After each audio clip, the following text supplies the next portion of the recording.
তাহলে আসুন তো আমরা এবার দেখি কুরবানি কোন কোন জাতির উপরে ছিল, কথা ঠিক কিনা? আমার ভাইয়েরা, রব্বুল আলামিন এই কুরবানির বর্ণনা দিতে যেয়ে খুব চমৎকার একটা ঘটনা বর্ণনা করেছেন স্বয়ং আল্লাহ। আত্মার রসুলকে ডাক দিয়ে বলতেছেন, রসুল এই ঘটনার মাঝে আপনি সত্যকে সত্যই বলবেন, একটুকু বাড়াবেন না, একটুকু কমাবেন না, যা আছে তাই আপনি আপনার উম্মতদেরকে জানায় দিবেন। বলেন সুবহানাল্লাহ। ওয়াতলু আলাইহিম নাবা আবনাই আদম বিল হক ইয ক্বাররাবা কুরবানান ফাতুকবিলা মিন আহাদিহিমা ওয়া লাম ইউতাকাব্বাল মিনাল আখার قال لأقتلنك قال إنما يتقبل الله من المتقين। আরো জোরে বলে। এই আয়াত থেকে আমরা কিছু জিনিস শিখবো, রাজি আছি? এটা হলো সূরা মাইদা আয়াত নাম্বার 27। কত? ওই যে বলেছিলাম 27 নম্বর আয়াতে কুরবান শব্দ সরাসরি এসেছে। ইয ক্বাররাবা কুরবানান ফাতুকবিলা মিন আহাদিহিমা ওয়া লাম ইউতাকাব্বাল মিনাল আখার। রব্বুল আলামিন ডাক দিলেন, ওয়াতলু আলাইহিম নাবা আবনাই আদম বিল হক। হে নবী, তাদের সামনে আদমের দুই ছেলের কথা আপনি বর্ণনা করেন, সত্য সত্য। সুবহানাল্লাহ বলেন। কেন আল্লাহ বিল হক শব্দ ব্যবহার করেছেন? সত্য কেন আল্লাহ বারবার বলতে বললেন? কারণ এই দুনিয়ার জমিনে অসংখ্য ঘটনা আছে যা মিথ্যাভাবে প্রমাণিত। আছে না নাই? অসংখ্য ঘটনা আছে যা কমানো, অসংখ্য ঘটনা যা আছে রুকমছক করার জন্য, মানুষের সামনে রুচি সম্মত করার জন্য অনেক বাড়ানো আছে, যা সত্য নয়। কথা ঠিক কিনা? আল্লাহ বলেন, ওয়াতলু আলাইহিম নাবা আবনাই আদম বিল হক। নবী আপনি আপনার উম্মতদেরকে সুন্দর করে জানায়া দেন বিল হক, সত্য ঘটনা, যাতে কোনো বাড়ানো থাকবে না, যাতে কোনো কমানো থাকবে না। কারণ আমাদের সমাজে এমন কিছু ঘটনা আছে যেটা শুরুই পাওয়া যায় না, কিন্তু শেষ হয়ে গেছে অনেক বিশাল আকারে। আছে না? আছে না? মনে করেন বোঝার জন্য বলছি, কেউ রাগ করবেন না। এদিক দিয়ে গুলিস্তান থেকে আজমিরি গাড়ি যায়, যায় না? দুই গাড়ি, দুই আজমিরি একসঙ্গে পাল্লা টক্কর লাগছে, কে কার আগে যায় আগে শেষ মাথায় জমা হবে, তাহলে আগে সিরিয়াল পাবে। দুইজনে টক্কর লাগতে যায় একটু ঘষা খাইছে। যত ঘষা দেখবেন এই সমস্ত গাড়ির মধ্যে, বলাকা যত লোকাল গাড়ি যে যত ঘষাইতে পারে, মাঝে মাঝে ঢাকা গেলে আসার সময় যদি দেখি ঘষা খায়, কেউ কিছু কাউরি কয় না, কয় জানে এটা আমাদের ঘষা খাওয়াই অভ্যাস। সেই ঘষা খায়, কিন্তু ড্রাইভার, ও ড্রাইভারকেও কিছু বলে না, কেউ কিছু বলে না।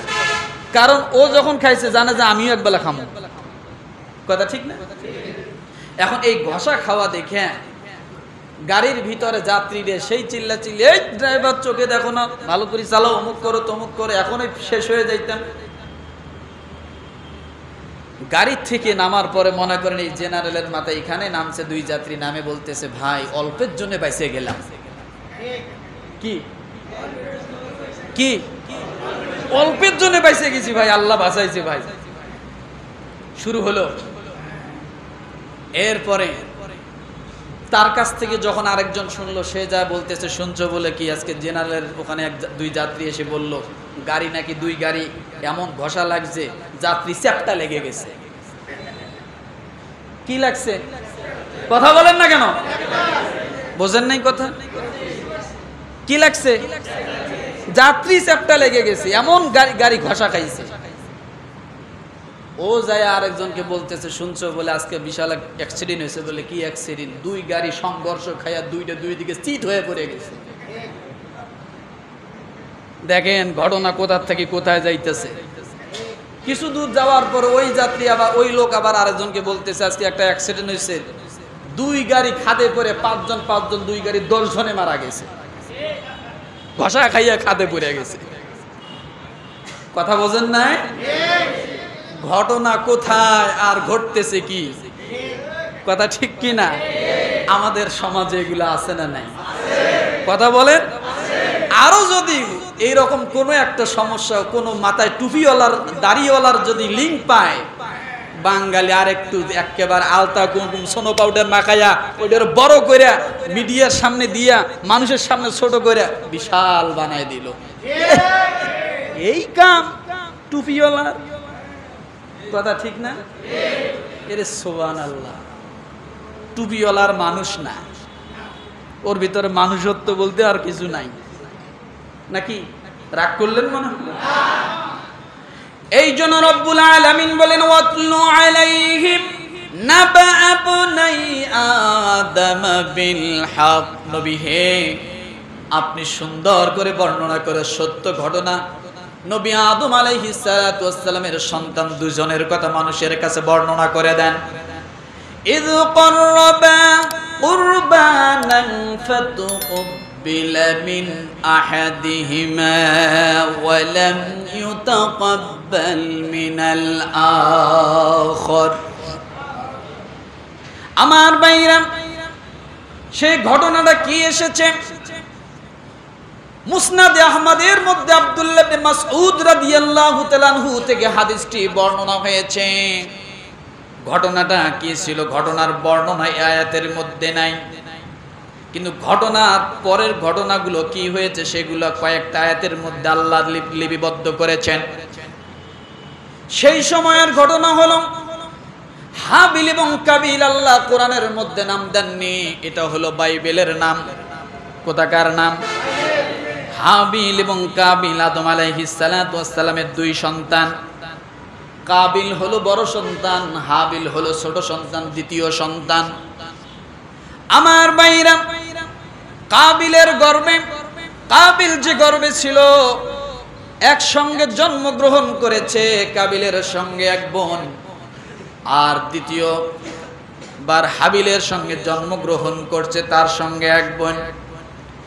ওই সময় আল্লাহ বংশ বিস্তার করবে, দুনিয়ার জমিনে মানুষের আবাদ করবে। ইন্নী জাইলুম ফিল আরদি খলিফা, খলিফা নিযুক্ত করবে, খলিফা প্রচার করবে। রব্বুল আলামিন বিধান করে দিলেন প্রথম গর্ভের যে কন্যা হবে দ্বিতীয় গর্ভের পুরুষ তাকে বিয়ে করবে, এবং প্রথম গর্ভের যে পুরুষ থাকবে দ্বিতীয় গর্ভের কন্যাকে বিবাহ করবে। এইভাবে সাময়িক সময়ের জন্য আল্লাহ বংশ বিস্তারের উদ্দেশ্য করে এই বিধান চালু করে দিলেন। আপন গর্ভ থেকে নিজের বোনকে বিবাহ করা যাবে না, তখনও হারাম ছিল, এখনো হারাম। গর্ভ যখন পার্থক্য হয়ে যাবে, পৃথক হয়ে যাবে, তখন একজন আরেকজনকে বিবাহ করতে পারবে, সেটা সেই সময়ের জন্য। সেটা এখনো হারাম, এখনো করা যাবে না। ভালো করে বোঝেন। এবার কাবিলের সঙ্গে যে বোনটা জন্মগ্রহণ করেছিল এই বোনটা ছিল সুন্দরী। কি ছিল? আর হাবিলের সঙ্গে যে বোনটা জন্মগ্রহণ করেছে এটা ছিল একটু কম সুন্দরী। কাবিল চিন্তা করল ওই কম সুন্দরীটাকে আমি বিবাহ করব না, যদিও আল্লাহর বিধান, আমি বিধান মানি না। আমার সঙ্গে যে বোনটা জন্মগ্রহণ করেছে সে সুন্দর, আমি তাকেই বিবাহ করব। কিন্তু আসলে প্রকৃতপক্ষে এর সঙ্গে যে বোনটা জন্মগ্রহণ করেছে সে তাকে কে পায়? কে পায়? হাবিল। হাবিলের সঙ্গে যে বোনটা জন্মগ্রহণ করেছে তাকে কে পায়? কাবিল। কার বিধান? আল্লাহর বিধান। কিন্তু কাবিল হিংসায় ফেটে যাচ্ছে, আমার বোনকে আমি দিব না, আমি নিজেই বিবাহ করব। এই কথা যখন বারবার বলতে লাগলেন, বাবার কাছে আদম আলাইহিস সালাতু ওয়াস সালামের কাছে গেলেন। আদম আলাইহিস সালাম বললেন, তোমরা আল্লাহর বিচারের ফয়সালা করে নাও, আল্লাহর বিচার মেনে নাও, আল্লাহর ফয়সালা মেনে নাও। কাবিল বলল, হ্যাঁ অবশ্যই আল্লাহর বিচার ফয়সালা মেনে নেব। এবং কি ফয়সালা আসবে? এবার আদম আলাইহিস সালাতু ওয়াস সালাম আল্লাহর তরফ থেকে জানতে পারলেন হাবিল এবং কাবিল দুইজনকে আপনি কুরবানি দিতে বলেন, যার কুরবানি কবুল হবে সে কাবিলের সঙ্গে যে বোনটা জন্মগ্রহণ করেছে তাকে সে বিবাহ করবে। কি করবে বলেন? তাকেই সে বিবাহ করবে। অর্থাৎ কাবিলের বোনটাকে নিয়েই তো পারাপারি, যেহেতু একটু কি সুন্দর। আমার ভাইরা, আদম আলাইহিস সালাতু ওয়াস সালাম এই কথা বললেন যখন দুই ভাইয়ে মিলে কুরবানির পথে অগ্রসর হলেন। হাবিলের ছিল অনেকগুলো মেষপাল আর কাবিল কৃষি কাজ করত। কাবিল হলো বড়, কৃষি কাজ করত, তার অনেকগুলো শস্য ছিল। তখন কুরবানির উদ্দেশ্যে কি করবে, কোন বস্তুগুলো রাখবে, তখন আদম আলাইহিস সালাতু ওয়াস সালাম জানিয়ে দিলেন তোমাদের সবচাইতে প্রিয় বস্তুগুলো তোমরা আল্লাহর জন্য কুরবানির জন্য স্তূপ করো।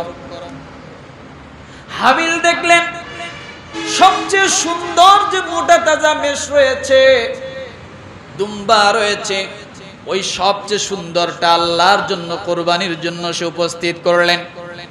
আর কাবিল কার্পণতা করলো কুরবানিতে জিতলেও আমি নিব, না জিতলেও আমি আমার বোনকে নিব। এমন পৃথিবীতে মানুষ আছে না নাই? জিতলেও আমি আছি, না জিতলেও আমি আছি, জিতলেও নেতা, না জিতলেও আমি নেতা। এ স্বভাব কার? কাবিলের। কার? কাবিলের। কুরবানিটা একটা ফর্মালিটি বজায় রাখতেছে কাবিল। কি করতেছে? আমাদের সমাজে অনেক বিষয় ফর্মালিটি বজায় রাখতেছে না? হ্যাঁ, হলেও আসি না হলেও জাস্ট একটা ফর্মালিটি রক্ষা করতে হয়, নাহলে জবাব দিব কি? কথা ঠিক না? এটা আগে ছিল, এখনকার খালি দোষ না, এটা আগেও ছিল। আমার ভাইরা, কাবিল এই কথা ভেবে কাবিল বলল আল্লাহ রাস্তায় কুরবানি তো দিব, যদি কবুল হয় তাও আমার, না হলেও এটা আমার। অতএব দামিটা দিয়ে লাভ কি? চিটা ফাটা, সিরা ফাটা, ময়লা যুক্ত পচা এরকম কিছু আল্লাহর জন্য কুরবানির উদ্দেশ্য রাখলেন। আমাদের সমাজে এখনো অনেক দেখা যায় কেউ আছে কুরবানি দেয়, সর্বোচ্চ চেষ্টা করে ভালো দামি একটা গরু কেনার জন্য। আবার এমনও টাকাওয়ালা সম্পদওয়ালা আছে এমন গরু কেনে, গোস্ত খাইতে গেলে টানবেন শুধু লম্বায় হয় আর লম্বায় হয়, ছাইরে দিলে মুখ থেবড়া হয়ে যাবে। কথা ঠিক কিনা? অর্থাৎ এমন শুকনা গরু ঠেলে হাঁটাইতেছে, তারপরও কুরবানির মাঠে যায় না। লাস্টে ভ্যান গাড়ি খোঁজে, ভ্যানের মধ্যে নিয়েছে ওটারে কুরবানি দিবে। আছে না এমন? মানে কেন বলছি এটা বোঝেন নাই? এক জায়গায় দাওয়াত দিতে দেখি ছেড়ে না, টানতে আছি, যত টানি লম্বা করে হুজুর আস্তে ছাইরে নিয়েছে। এত রাবাট, তার মানে কি? কষি গরু? কথা বলেন, কি গরু? বুড়া গরু। এমনও টাকাওয়ালারা আছে এরকম কার্পণতা করে, কুরবানি একটা হইলেই তো হয়েছে কোন রকম। আমার পরিচিত এক লোক আমি ছোটকালে দেখছি, আমার দিছে জবাই করার লেগে একটা ছাগল কিনছে। আরে ভাই, ছাগল দিয়ে এত তুলি দাঁড় করানোর জন্য, কিন্তু ছাগল আর দাঁড়ায় না, শুয়ে দেয়। পরে লাস্টে দেখি যে হাত দিয়ে এমন চিকন, দাঁড়াবে গিয়ে শক্তি তো সে পায় না। আছে না? আমার ভাইরা, কাবিল তাই করল। হাবিলও উৎপন্ন উৎকৃষ্ট জিনিসটা রাখলেন। রব্বুল আলামিনের ফয়সালা হলো সেই সময় যাদের কুরবানি কবুল হবে, আসমান থেকে অদৃশ্য আগুন এসে কবুলকৃত কুরবানিটা জ্বালিয়ে দিয়ে যাবে। সুবহানাল্লাহ বলেন। কি করবে? জ্বালিয়ে দিয়ে যাবে। সূরা আলে ইমরান আয়াত নম্বর 163-তে আপনি দেখেন আল্লাহ এই কথাই বলছেন, জ্বালিয়ে দিয়ে যাবেন। ও মুসলমান, হাবিলেরটা জ্বালিয়ে দিয়ে গেল, অর্থাৎ হাবিলেরটা কবুল হয়ে গেল, কিন্তু কবুল হলো না কার? জোরে বলেন। কাবিলেরটা কবুল হলো না। কাবিলেরটা যখন কবুল হলো না, আর হিংসায় ফেটে গেল। এবার যে বলে ফাতাকুব্বিলা মিন আহাদিহিমা ওয়া লাম ইউতাকাব্বাল মিনাল আখার, তারটা কবুল হলো না। ওয়ালা লা আকতুলান্নাক, কাবিল তখন আর যখন কোনো দিকে হাবিলের সঙ্গে পারল না, তখন বলল আমি তোমাকে হত্যা করব। কি করব বলেন? ওয়ালা লা আকতুলান্নাক, আমি তোমাকে হত্যা করব। কারণ যখন মানুষ কোনো দিকে কোনো কিছু কুলাইতে পারে না, তখন ষড়যন্ত্রের জাল মানুষের উপরে, জাতির উপরে চাপাই দিয়া মানুষকে ক্রস ফায়ার দিয়ে মানুষকে মেরে ফেলা হয়। বোঝেন নাই কথা? ছোট্ট একটা মিস কল ধরে নেওয়ার দায়িত্ব আপনার। বাংলালিংক, গ্রামীণ, এয়ারটেল, টেলিটক, কোন সিম দিয়ে মিস কল দিলাম, বাকিটা রিসার্চ করে নেবেন আপনি। যদি না পারেন তাহলে বলবো মস্তিষ্কের সমস্যা আছে, একটু ভিটামিন খাইয়েন, ডাক্তার দেখাইয়েন। আগেও ছিল, এখনো আছে। আমার কথা এগুলা? কার কথা? আল্লাহ পাকের কথা। কোরআন খুলে খুলে বলছি। আমার ভাইরা, এই কথা যখন হাবিলকে বললেন কাবিল তোমাকে হত্যা করব, সঙ্গে সঙ্গে কাবিল ভদ্র অযাচিতভাবে, ভদ্রচিতভাবে, কত সুন্দর আল্লাহওয়ালাদের ভাষা হয়, কত সুন্দরভাবে আল্লাহওয়ালারা বিনয়ী হয়, সঙ্গে সঙ্গে বললেন ক্বালা ইন্নামা ইয়াতাকাব্বালুল্লাহু মিনাল মুত্তাকিন। সুবহানাল্লাহ বলেন। আল্লাহওয়ালারা সব সময় নম্র হয়। আপনি যতই জুলুম করেন না কেন, তারা হয়তো নিজেকে আত্মরক্ষার জন্য ঢাল ধরতে পারে, কিন্তু কাউকে খুন করার জন্য, মারার জন্য তারা উদ্বুদ্ধ হয় না। কি হয় না? উদ্বুদ্ধ হয় না। হাবিল কি বলল? হাবিল বলল আমার কি দোষ, আমি কি করব? তোমার কোরবানি কবুল যে হলো না, এটা আমি কি করব? কোরবানি তো আল্লাহ তারই কবুল করে যে মুত্তাকি হয়। আল্লাহ মুত্তাকির কোরবানি আল্লাহ কবুল করে। সুন্দরভাবে, এত সুন্দরভাবে একটা ভাষা তাকে প্রয়োগ করে দিলেন। এখান থেকে আমাদের শিক্ষা কি? এক নাম্বার প্রশ্ন হলো আপনাদের কাছে, এই পৃথিবীর জমিনে সবার প্রথম, সর্বপ্রথম কোন জিনিস দ্বারা মানুষ গুনাহ করে বলেন তো? বলতে পারেন? হ্যাঁ, জি, বুঝি নাই।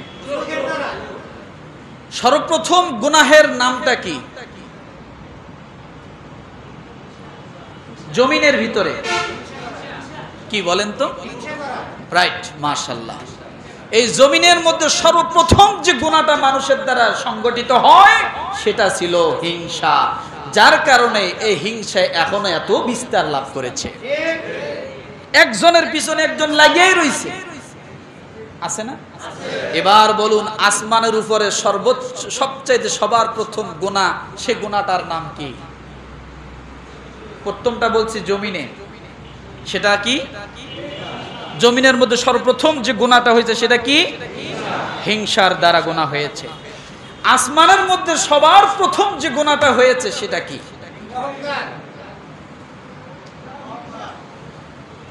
বলেন দেখি। আলহামদুলিল্লাহ, অহংকার। সেটা কি? কে করেছিল? কে করেছিল? ইবলিস করেছিল। সে অহংকার করেছিল, আমি আগুনের তৈরি, সে মাটির তৈরি, আমি ঊর্ধ্বগতির দিকে উড়ি আর সে নিচের দিকে যায়, আমি কেন তাকে সিজদা করি? এটা ছিল তার অহংকার। তাহলে ইবলিসের কথা যখন বললেন, আর একটা জিনিস শিখাই দিয়ে যায়, আজীবন মনে রাখবেন, সবচেয়ে বেশি আমলদার ছিল ইবলিস। আমলের দিকে কম, ভালো করে খেয়াল করেন। এলেমের দিকেও ইবলিসের উপরে তেমন কেউ ছিল না। তাহলে এলেম ছিল, দ্বিতীয়টা কি? আমল ছিল। ইবাদত সবচাইতে বেশি তার, কিন্তু এত কিছু থাকার পরও সে শয়তান হলো, ইবলিস হলো কেন? কেন? অহংকার করেছে পরে। অহংকারটা এসেছে তার পরে, যখন আল্লাহর সামনে কথোপকথন হয়েছে তখন সে বলেছে যে আমি আগুনের তৈরি, সে মাটির তৈরি। কথা বোঝেন নাই? তাহলে তার আমল ছিল, এলেম ছিল, কোনো দিকেই তার কমতি ছিল না। তারপরও সে ইবলিস হওয়ার একমাত্র কারণ আমল এবং ইবাদত থাকার পরও তার আদব ছিল না, সে ছিল বেয়াদব। সে কি? একজন doctor, engineer, conductor, driver, helper, যত পদের আছে, ইমাম, মুয়াজ্জিন, যেই বলেন, আলেম বুজুর্গ যেই থাক, সব যদি থাকে, তার যদি আদব না থাকে, ওই এলেম, ওই জ্ঞান দিয়ে তার কোনো ফায়দা আসবে না, যদি সে বেয়াদব হয়। কারণ বেয়াদব সব জায়গায় প্রতারিত। একটা অফিসে সাধারণ, এটা দিয়েই বুঝাই, মাফ করবেন, একটা অফিসের সাধারণ একটা কর্মচারী যদি একটা সুপারভাইজারের সঙ্গে বেয়াদবি করে, চাকরি কতদিন টিকবে? ওকে ক্যান্সেল করবে না? কথা বলেন। ছোট্ট একটা দিয়ে উপমা দিয়ে আপনাদেরকে দিয়েই বুঝালাম, মানে আপনাদের মাঝ থেকে বুঝালাম। একটা দোকানের কর্মচারী যদি মালিকের সঙ্গে বেয়াদবি করে, সে মালিক কতদিন তাকে দোকানে রাখবে? যতই সে সততা থাক, যতই সে হিসাবের দিকে ভালো জানুক, চালাক থাকুক, কাস্টমার মেনটেন করার মতো থাকুক, কিন্তু মালিকের সঙ্গে বেয়াদবি করাটাই বড় আপত্তি। কথাটা বুঝাইতে পারছি? আমার ভাইরা,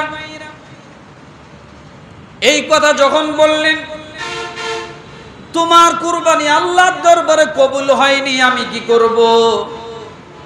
এখান থেকে হাবিল আমাদের সকলের জন্য একটা বার্তা শিক্ষা দিয়ে গেলেন, দুনিয়ার মানুষ হে, কোরবানি দেওয়াটা স্বাভাবিক, বিশাল বড় মোটা তাজা গরু কেনা স্বাভাবিক, অনেক টাকা দিয়ে 5টা 10টা গরু কেনা স্বাভাবিক, 50 লক্ষ টাকা দিয়ে গরু কিনিয়ে কোরবানি দেওয়া স্বাভাবিক।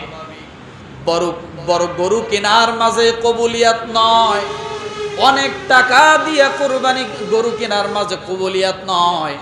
বান্দারে কোরবানি যত ছোট হোক না কেন, যদি কবুল করাতে চাও, 1 নাম্বার শর্ত লাগবে, তোমার তাকওয়া লাগবে। তাকওয়া ছাড়া তোমার কোনোদিন কবুল হবে না কোরবানি। এই জন্য বলেছেন, ইন্নামা ইয়াতাকাব্বালুল্লাহু মিনাল মুত্তাকিন। তোমার কুরবানি কবুল হয় না, আমি কি করব? আল্লাহ তো মুত্তাকিদের কুরবানি কি করে? কে বলেছে কথা? হাবিল বলতেছে যে আল্লাহ তো মুত্তাকিদের কুরবানি কি করে? কবুল করে। তাহলে এখান থেকে জানলাম কুরবানি কবুল হবে কাদের? কাদের? মুত্তাকিদের। মুত্তাকি কারা? তাকওয়াকারী। যে তাকওয়াকারী, যে কে? যে নিজেকে জাহান্নাম থেকে সেফটি করেছে, আল্লাহর গজব থেকে সেফটি করেছে, আল্লাহকে ভয় করেছে, ওই ব্যক্তি হলো তাকওয়াবান, এবং ওই ব্যক্তিকে বলে মুত্তাকিন। ওই ব্যক্তির কুরবানি আল্লাহ কি করবেন? তাহলে এবার যারা কুরবানি দিবেন, একটু হিসাব কষবেন যে আমি যে কুরবানি দিচ্ছি আসলে আমার তাকওয়া আছে কি নাই, তারপরে তো কবুল হবে না হবে পরে। কথাটা বোঝেন নাই? আমি যে কুরবানি দিচ্ছি আমি কতটুকু তাকওয়াবান, তারপরে কবুল হওয়া না হওয়ার প্রশ্ন আপনি বের করতে পারবেন, অ্যানসার বাইর হয়ে যাবে। আমার ভাইরা, এই জন্য রব্বুল আলামিন বলেন, যখন কাবিল বললেন আমি তোমাকে হত্যা করব, হাবিল তখন বললেন ক্বালা ইন্নামা ইয়াতাকাব্বালুল্লাহু মিনাল মুত্তাকিন। তোমার কুরবানি কবুল হয় নাই, আমি কি করব? আল্লাহ তো মুত্তাকিদের কুরবানি কবুল করে। তার মানে বোঝা গেল হাবিলের কুরবানি কবুল হওয়া মানে সরাসরি আমার আল্লাহ তাআলার পছন্দনীয় মনোনীত একজন বান্দা ছিলেন হাবিল। কথা ঠিক কিনা? সেই ছিল মুত্তাকি, আর কাবিল ছিল দুধর্ষ, ধাপ্পুবাজ, জালেম এবং জুলুম করেছেন। কথা ঠিক না?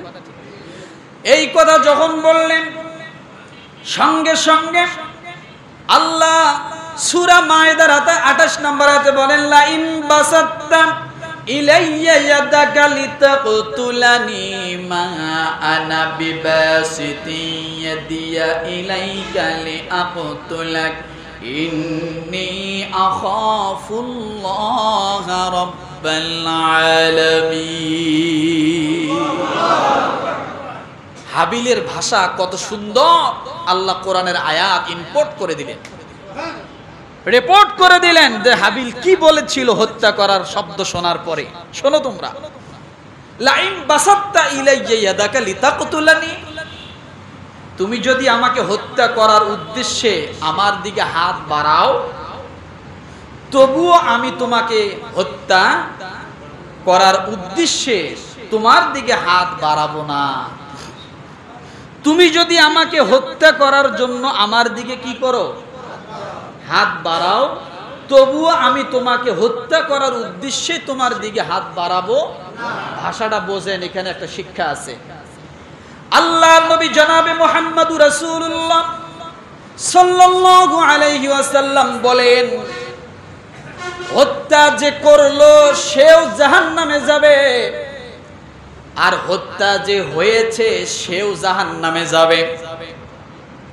সাহাবীর দামাকে ধরে গেল, বিস্ময়কর হয়ে গেল। ইয়া রাসূলুল্লাহ, যে ব্যক্তি হত্যা করলো সেই ব্যক্তি জাহান্নামে যাবে, এটা চিরচরিত বাস্তব। কিন্তু যে ব্যক্তি হত্যা হয়েছে সেও কেন জাহান্নামে যাবে, এর বিষয়টা বুঝলাম না। অর্থাৎ আরো সহজভাবে বুঝাই, দুইজন ব্যক্তি ঝগড়া লেগেছে, যে ব্যক্তি প্রথম ঝগড়া করেছে সেও জাহান্নামে যাবে, যে ব্যক্তি ঝগড়া দ্বিতীয় জন করেছে সেও জাহান্নামে যাবে। সাহাবায়ে কেরাম কিছুই বুঝলেন না। ইয়া রাসূলুল্লাহ, যিনি প্রথম ঝগড়া করলেন সে জাহান্নামে যাবে, কিন্তু দ্বিতীয় জন কেন যাবে? যিনি প্রথম জন হত্যা করেছে সে জাহান্নামে যাবে, কিন্তু যে হত্যা হয়েছে সেও কেন জাহান্নামে যাবে? আল্লাহর নবী বলেন, এমন একটা সময় আসবে, একজন মানুষকে যে হত্যা করবে, কেন করবে সে নিজেও জানবে না, আমি কেন তাকে হত্যা করলাম।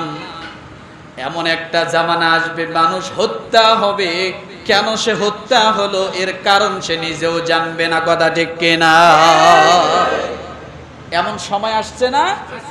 কথা বলেন। আপনি রাস্তা দিয়ে হেঁটে যাচ্ছেন, দাড়ি টুপি মাথায়, নামাজ পড়েন, হঠাৎ পিছন থেকে আপনাকে ধরে বসলো, তুমি জিএমবি, ধরে নিয়ে যায়, রিমান্ডে নেয়। রিমান্ড এমন হলো সে মারা গেল। পরিশেষে খোঁজ নিয়ে তারা তথ্য উপাত্ত খুঁজে বাইর করলো যে এই লোক আসলে জিএমবি ছিল না। তাহলে যে হত্যা করলো সেও জানে না সে জিএমবি কিনা, আর যে হত্যা হলো সেও জানে না আমি জিএমবি কিনা। তাহলে হত্যাকারীও জানে না কেন হত্যা হলো, কেন হত্যা করলো। যিনি হত্যা হলো সেও জানে না আমি কেন হত্যা হলাম। নিরীহ মানুষ রাস্তা দিয়ে যাচ্ছে, ধরে নিয়ে গেল। এমন ঘটনা নাই? এবার রাসূলের হাদিসটা শুনুন, কেন হত্যাকারী জাহান্নামে যাবে, কেন হত্যা হয়েছে যে সেও জাহান্নামে যাবে। কারণ আমার ভাইরা, দুইজন ব্যক্তি ঝগড়া লেগেছে, ঝগড়া যে শুরু করেছে সে অবশ্যই অপরাধী। কথা ঠিক কিনা?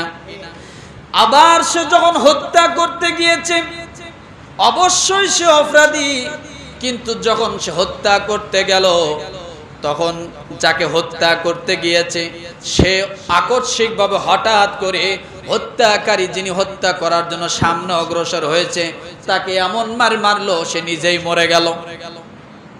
সে কি হলো? নিজেই মরে গেল।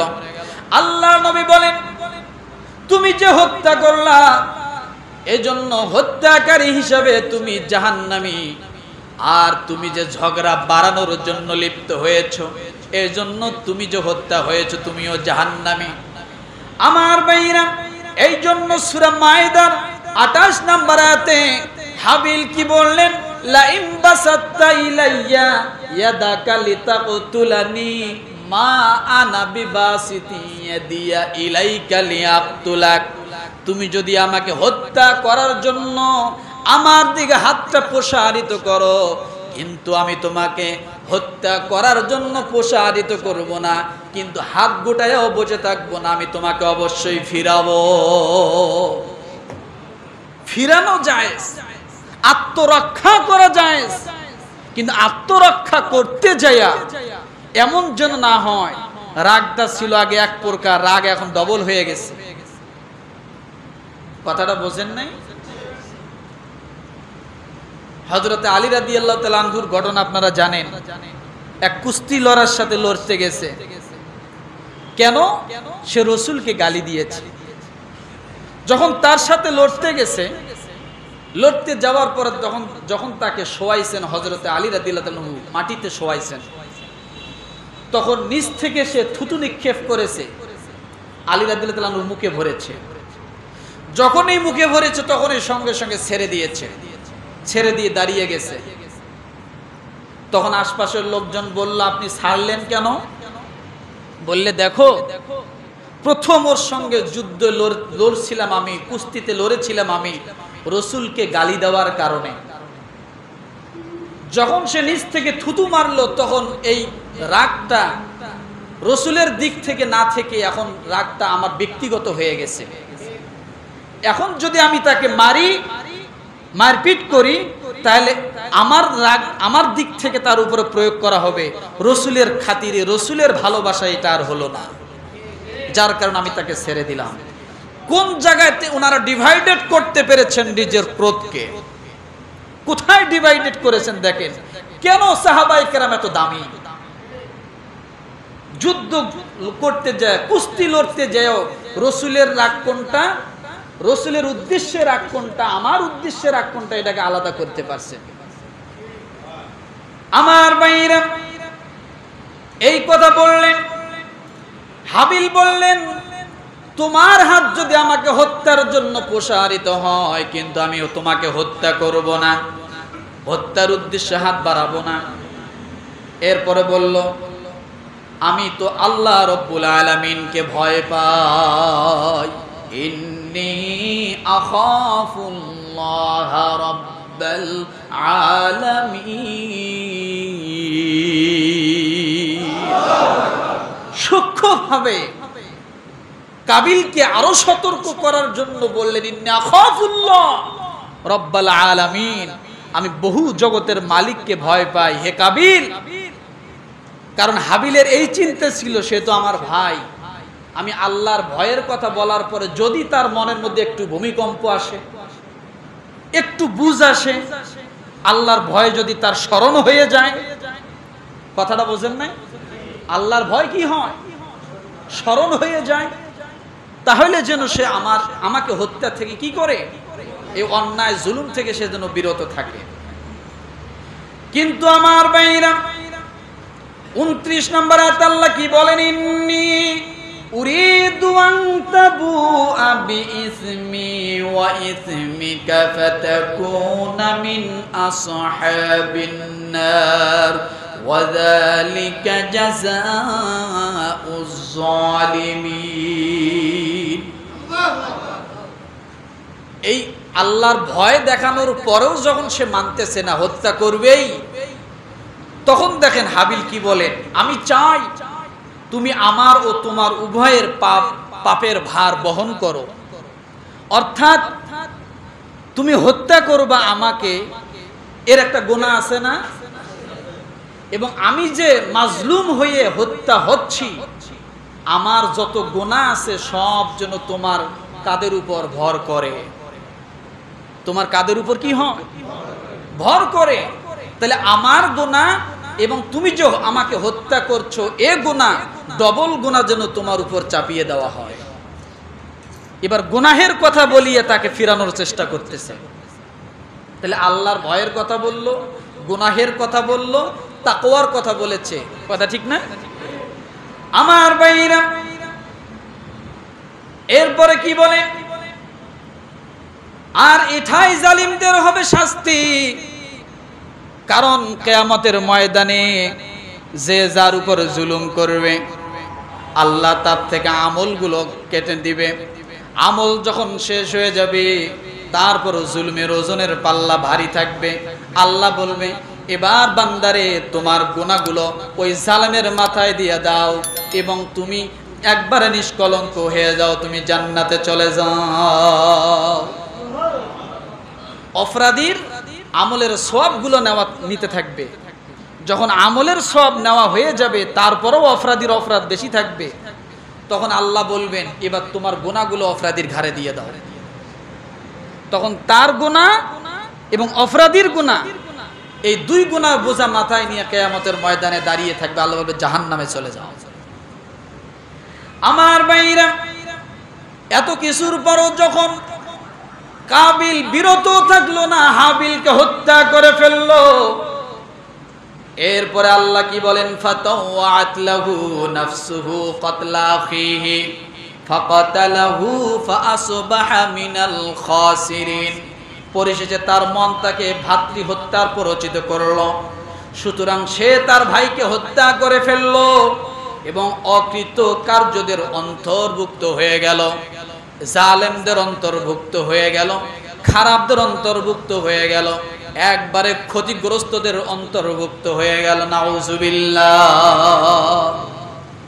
হত্যা করেই ফেলল। কি করে ফেলল? হত্যা করেই ফেলল। এবার একটা কথা আপনাদের প্রশ্ন থাকতে পারে, হুজুর তখন আদম আলাইহিস সালাম গিয়েছিলেন কোথায়? কথা ঠিক না?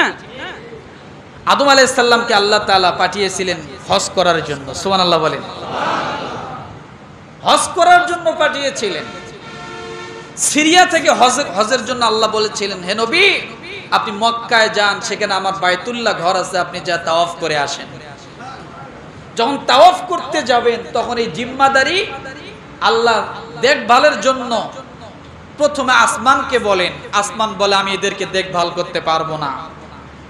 আদম আলাইহিস সালাম বললেন জমিনকে, জমিন আমি তো চলে যাচ্ছি, আমার পরিবারদেরকে একটু দেখভাল করিও। জমিন বলল, আমরা পারবো না। পাহাড়কে আদম আলাইহিস সালাম ডাক দিয়ে বলেন, পাহাড় আমি চলে যাচ্ছি, আমার পরিবারকে দেখভাল করিও। পাহাড় বলেন, আমরা পারবো না। এরপরে আদম আলাইহিস সালাতু ওয়াস সালাম বড় সন্তানের উপর দায়িত্ব দিয়ে গেল। আমাদের বাবা বড়দেরকে যেরকম দায়িত্ব দেয় যে তুমি ছোটদের সবাইকে দেখে রাখিও, তো বলল যে ঠিক আছে দেখবো আমি। তখন সেই সুযোগটা পাইল। আমার ভাইরা, বিভিন্ন বর্ণনা বিভিন্ন ভাবে এসেছে।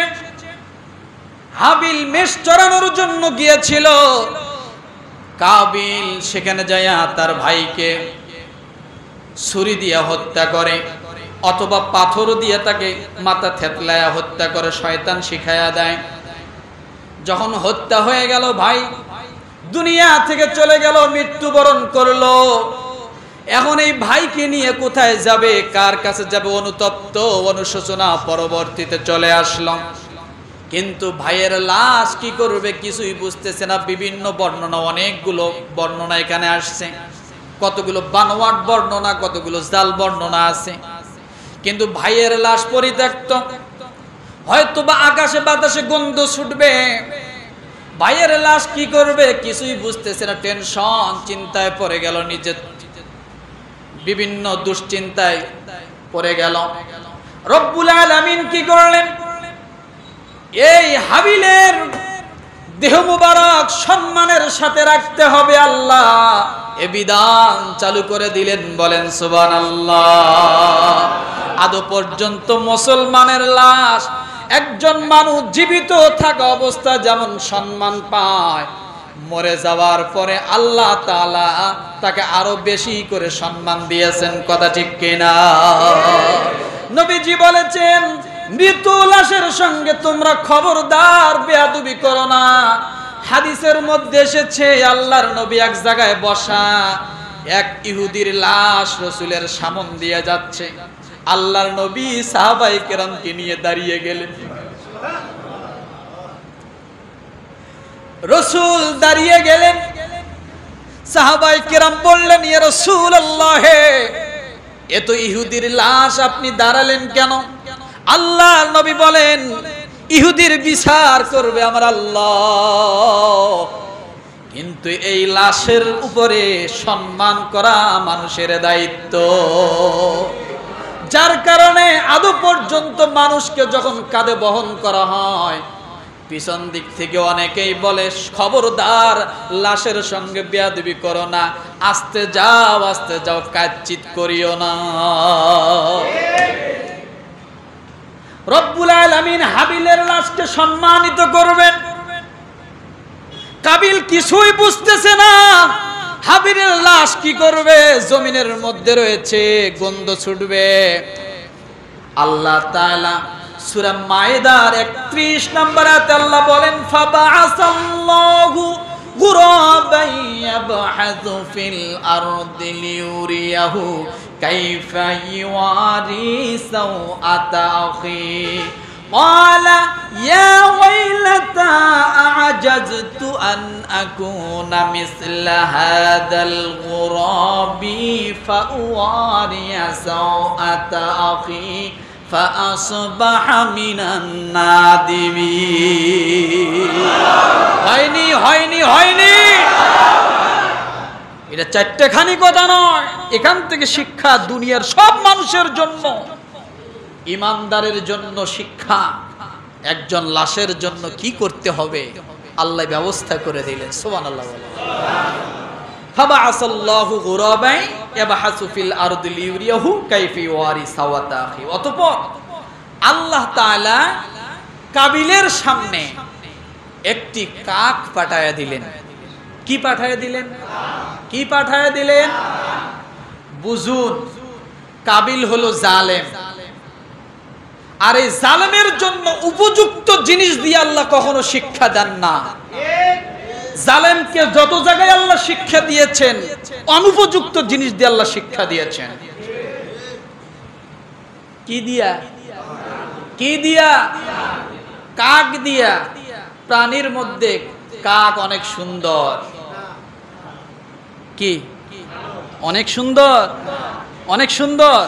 নো, আল্লাহ এমন একটা প্রাণীকে দিয়া কাবিলকে শিখাচ্ছেন।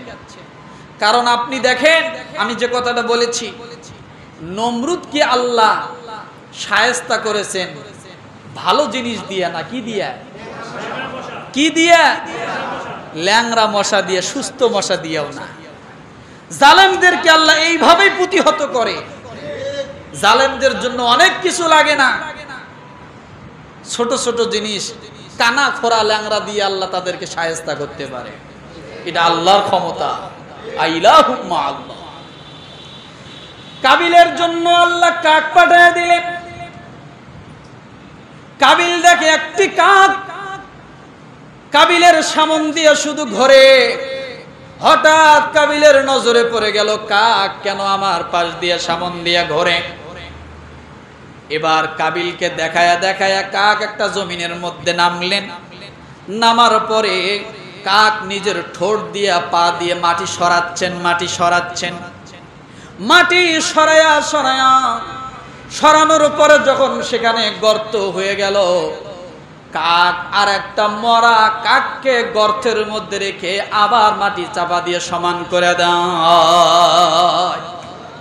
আল্লাহ বলেন, এই কাক দিয়ে হাবিলকে আমি স্মরণ করাই দিলাম। হাবিল রে, এই কাক আর একটা কাককে যেভাবে কবর দিল, তোমার ভাইকে তুমি মাটিতে ওইভাবে কবর দিয়ে দাও। সুবহানাল্লাহ বলবেন। কার শিক্ষা এগুলা? কার শিক্ষা? এই কথা যখন, এই জিনিস যখন কাবিল দেখলেন, এবার কাবিল কি ভাষায় কথা বলেছেন আল্লাহ বলেন, ক্বালা ইয়া ওয়াইলাতা আ'জাজতু আন আকুনা মিসলা হাযাল গুরাবি ফাওয়ারিয়া সাওআতা আখি। হায় আফসোস, এবার কাবিল বলতেছে দেখেন, হায় আফসোস, আমি কি একটি কাকের মতো হইতে পারলাম না, একটি কাকের মতো হইতে পারলাম না যে তার স্বজাতি একটা মরা কাককে মাটি খুঁড়ে কবর দিতে হয়, এটাও আমি মানুষ হয়ে জানলাম না। আমি এতই দুর্বল, একটা কাকের কাছ থেকে আমাকে শিখতে হলো যে তোমার স্বজাতিকে, তোমার ভাইকে কিভাবে কবর দিতে হয়। নিজেকে তিরস্কার করতেছে যাতে আমার ভাইয়ের লাশ গোপন করতে পারি, এইভাবে পরিশেষে সে নিজেকে নিজে নিজে লজ্জিত হতে থাকলো। নিজে নিজে কি হতে থাকলো? আমার ভাইরা, আল্লাহওয়ালাদের পক্ষে সবসময় আল্লাহ আছে না নাই? হাবিলের লাশকে আল্লাহ দুর্গন্ধ বানাতে দিলেন না। আল্লাহ সুবহানাহু ওয়া তাআলা পবিত্রতার সাথে মাটির মানুষ, মাটির দেহে, মাটির সঙ্গে আল্লাহ সুন্দর করে তার কবরস্থের ব্যবস্থা করলেন। কি ব্যবস্থা করলেন? কবরস্থের ব্যবস্থা করলেন। হাবিলের কবর কোথায়? এই জায়গাটা কোথায়? দামেস্ক শহরের উত্তরে কাসিউন পাহাড়ের উপর একটি মাজার নির্মিত হয়েছে। উহা হাবিলের নিহত হওয়ার স্থান বলিয়া প্রসিদ্ধ। এটা কেউ স্বপ্নে যোগে দেখেছেন যে হাবিল রাসূল সাল্লাল্লাহু আলাইহি সাল্লামের কাছে দাঁড়ানো। সুবহানাল্লাহ। আল্লাহ রাসূল বলতেছেন এই যে হাবিল, আর এর মৃত্যুর স্থানটা হলো দামেস্ক শহরের উত্তরে কাসিউন পাহাড়ের উপরে। রাসূল হাবিলের মাজার দেখায় দিচ্ছেন। একজন ব্যক্তি এ কথা বলছেন। এটা আসছে আপনার কাসাসুল কোরআন ১ খণ্ড ৫০ নম্বর পৃষ্ঠা। সেখানে আবার একটা হাদিস নিয়ে আসা হয়েছে, এই স্বপ্নের যুগের হাদিসটা নিয়ে আসা হয়েছে। আমার ভাইরা, তাহলে আমরা কোরবানি, মূল বিষয় যে ইতিহাসটা, আমরা কোরবানি কোথা থেকে জানলাম? আদম আলাইহিস সালামের সন্তানে থেকে। তাহলে কোরবানি কার কবুল হয়? মুত্তাকিদের জন্য। মুত্তাকি কে? যার তাকওয়া আছে। কথা ঠিক কিনা? যার কি আছে? তাকওয়া আছে। আর সর্বপ্রথম গুনাহ কি? হিংসা। মনে থাকবে আমার ভাইরা? এই বিষয়গুলো আসলে জানার উদ্দেশ্য হলো কোরবানির ইতিহাস আসলে আগে ছিল কিনা। কথা ঠিক না?